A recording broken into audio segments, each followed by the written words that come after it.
Hey, what's up lovely people, welcome back to my channel, welcome back to another informative video না এটা personal video of সোমস lifestyle. যে অনেক লোকে জানতে চেয়েছিল আমার আগের ভিডিওটা দেখে যে আমারও তো সেকেন্ড হ্যান্ড গাড়ি, আমার i20ও সেকেন্ড হ্যান্ড গাড়ি, যেটা আমি মডিফাই করি স্পেশালি এই চ্যানেলে, তো সেটাও সেকেন্ড হ্যান্ড। সো আমি কলকাতায় থাকি, এবার কলকাতায় আমি অন্তত পক্ষে প্রায় 15-16টা ডিলারের কাছে ঘুরেছি যে আমার পছন্দের মতো গাড়ি পাওয়ার জন্যে। মানে আমরা জাস্ট ভেবেছিলাম যে গাড়ি নেব, হ্যাঁ একটা সেকেন্ড, আমাদের তখন ইন্ডিগো ছিল খুব ভালো কন্ডিশনে, এই গাড়িটা মা নিত মায়ের পার্সোনাল ইউজের জন্যে। তো তখন আমরা ভেবেছিলাম যে একটা গাড়ি নিতে হবে, তো কি করা যায়। আমি আমি আর অনিল, যে অনিলকে যদি আপনারা চিনে থাকেন, তাহলে আমি আর অনিল 15-16টা মোটরস আমরা মানে গাড়ির ডিলার আমরা ঘুরেছি, দেখেছি, গাড়ি দেখেছি, চালিয়ে দেখেছি, অনেক কিছু করেছি, মানে ইন্সপেকশন করেছি।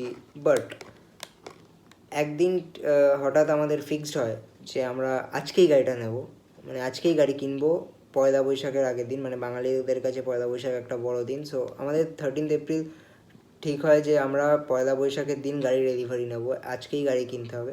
সো দ্যাটস ওয়াই পুরো ভিডিওটা এই নিয়ে, পুরো এই হুজুকটা নিয়ে, আমাদের কি ভুল হয়েছে, কেন ভুল হয়েছে, পুরো ভিডিওটাই এটা নিয়ে।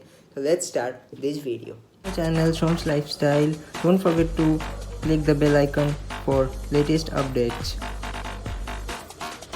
And also follow me on Instagram for crazy lit pictures and updates about my cars and lifestyle. Thank you. Okay, so firstly আমরা যখন গেছিলাম সেই বালিগঞ্জ সার্কুলার রোডের মোটরসটায়, আমি নাম নেব না, আমি এক্সপোজ করতে চাই না কাউকে, কারণ তাকে নিয়ে ইউটিউবে আজকাল অনেক দেখছি, অনেক ইউটিউবার ভিডিও বানাচ্ছে যে এই মোটরস অনেক ভালো, কম দামে গাড়ি দিচ্ছে, কিন্তু আমি তো ভাই এক্সপিরিয়েন্স কাস্টমার, আমি নাম নেব না। তো আমি জানি, যাই হোক, ওখানে একজন লোক আছে যে মালিক, সে খুবই মানে বাজে তার বিহেভিয়ার, আর মানে আমাদের ট্রিট করছিল লাইক আমরা, বুঝতেই পারছেন। সো আমরা ঢুকেছি সে মোটরসে, তো ঢোকার সাথে সাথেই আমার যে i20টা, এটা আগে রেড কালারের ছিল, old subscribers know that, red কালারের ছিল, চেরি কালারের। তো তখনই জাস্ট একজন ওই মানে ওদেরই ওয়ার্কার ওই গাড়িটাকে ড্রাইভ করে নিয়ে এসে রাখলো, আর আমাদেরকে বলা হয়েছে যে একদম ফ্রেশ পিস, একদম তখনই এই গাড়িটা ঢুকেছে, ওরা তখন জাস্ট পলিশ করিয়ে গাড়িটাকে নিয়েছে, মানে একদম চকচক করছে। আমরা স্টেপনি দেখিনি, আমি যেটা আগের ভিডিওতে বলেছি আপনারা কী কী দেখে নেবেন, যেগুলো আমরা দেখিনি। আমাদের রাইট সাইডের পাওয়ার উইন্ডো খারাপ ছিল, আমরা গাড়িটা চালিয়ে দেখেছি, আমরা খুবই সুন্দর, মেকানিক্যাল ইস্যুস কোনো ছিল না, জাস্ট ক্লাচটা একটু টাইট ছিল, ওটা একটুখানি টাইট ছিল, ক্লাচ চেঞ্জ করার দরকার ছিল না। এখনও ইনফ্যাক্ট আগের ক্লাচেই চলছে, কিছুদিন পর আমার গাড়ি ক্লাচ চেঞ্জ হবে। যাই হোক,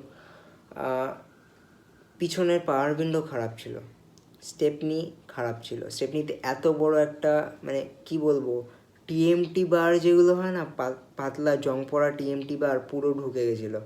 আর ইনফ্যাক্ট পুরোনো i20 টপ মডেলে অ্যালয় দিত, মানে সেম টু সেম কোম্পানির অ্যালয় দিত, 5টা চাকায় অ্যালয় দিত, সেটা একটা ভালো জিনিস, টিউবলেস টায়ার উইথ অ্যালয়েস।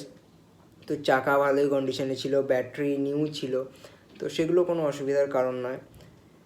চাবি দিয়েছিল, একটা গাড়ির সাথে দুটো মিনিমাম চাবি দেওয়া উচিত, একটা নর্মাল চাবি, একটা ডুপ্লিকেট চাবি। আমাদের লোকটা বলে যে চাবি দিয়েছিল একটা ফ্লিপ কি, যেটা আমি দেখাই, ফ্লিপ কিটা পুরো ভাঙা, পুরো সেলোটেপ জোড়া, যেই জায়গাটা ফ্লিপ করলে যেই জায়গাটা ঘুরে চাবিটা খোলে সেই জায়গাটা পুরো ওয়েল্ড করা, ঠিক আছে, কোনো রিমোট কাজ করে না। আর বলেছিল সেকেন্ড চাবি হারিয়ে গেছে, কোনো চাবি হয় না। আর লোকটাও এটাও বলেছিল যে গাড়ি কিনুন, আমরা চাবি বানিয়ে দেবো, আমাদের নিজস্ব মানে চেনা জানার দোকান আছে, আমরা চাবি বানিয়ে দেবো, কোনো অসুবিধা নেই তাতে।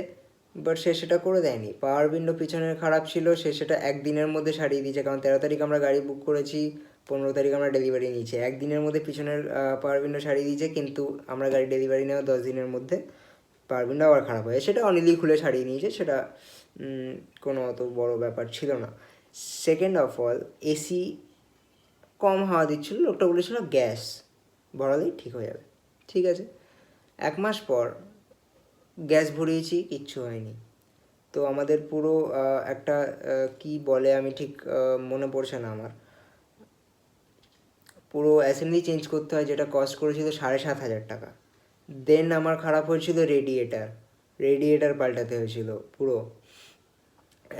দেন ওটার ইসিউতে গণ্ডগোল হয়েছিল, ইসিউ পাল্টায়নি, ইসিউ জাস্ট কিছু একটা করে সারানো হয়েছিল, যেটা আমার কস্ট করেছিল অ্যারাউন্ড 3-3,500 টাকা।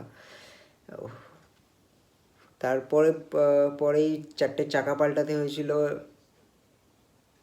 মানে প্রচুর খরচা হয়েছে, বেফিজুল খরচা হয়েছে। দেন চাবি বানাতে হয়েছিল, নতুন আমরা যে ফ্লিপ কিট আপনারা দেখেন ওই চাবি, তারপর একটা ডুপ্লিকেট চাবি বানিয়েছি আমরা।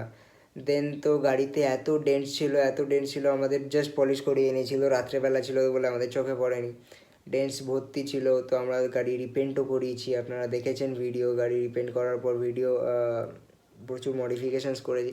যাই হোক, কথাটা মেইনলি হচ্ছে যে আমরা যে ফ্রড হয়েছি, কারণ আমাদের তাড়াহুড়ো ছিল, হুজুগ ছিল, বাঙালিদের যেটা বলে হুজুগ ছিল বলে আমরা তাড়াতাড়ি করে গেছি, গাড়ি কিনেছি, পয়লা বৈশাখের মধ্যে ডেলিভারি নিয়েছি, পুজো দিয়েছি, সব করেছি, মানে জাস্ট তাড়াহুড়ো ছিল যে গাড়ি কিনবই, তাড়াতাড়ি করে কিনতেই হবে গাড়ি।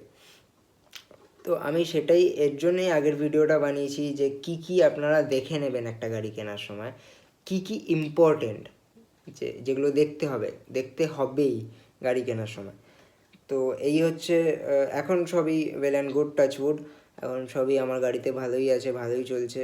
আশা করি কিছুদিন পর ক্লাচটা চেঞ্জ হবে, ন্যাচারাল, ওটা সব গাড়িরই হয়। 10,000 কিলোমিটার অলরেডি আমি চালিয়ে ফেলেছি 2017 থেকে।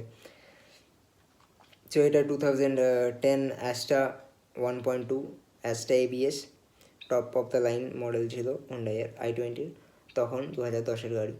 So anyways, if you guys like this video, don't forget, এটা ছোটোখাটো ভিডিও হলো, পরে আবার একটু বড় সড়ো ভিডিও হবে। So if you guys like this video, don't forget the like button, turn the subscribe to my channel, turn the notification bell on, follow me on Instagram at @redinbed.404. As always, I'm at today's video. I look forward to seeing you next video real soon. Bye.